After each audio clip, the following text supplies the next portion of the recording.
হরে কৃষ্ণ। আপনারা সবাই জানেন যে এই মাসটি পরম পবিত্র পুরুষোত্তম মাস চলছে।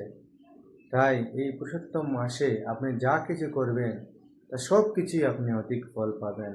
আর বিশেষ করে এই মাসে দুটি একাদশী হয়েছিল, একটি একাদশী চলে গেছে এবং আগামীকালকে ইন্ডিয়া বাংলাদেশ হচ্ছে একাদশী ব্রত, সেটা হচ্ছে পরমা একাদশী।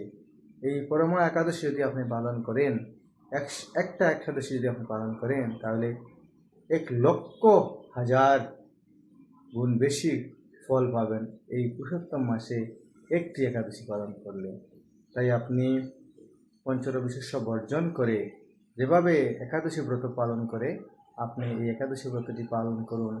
হরে কৃষ্ণ মহামন্ত্র জপ করুন, গীতা আদি ভাগবতম পাঠ করুন এবং আগামীকালকে সময় মতো গিয়ে ইন্ডিয়া বাংলাদেশে আপনি যে স্থানে আছেন সেখানে এই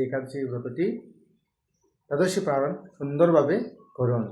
তাহলে আপনার অনেক ফল লাভ হবে এবং আপনি অনেক সুকৃতিবান হবেন।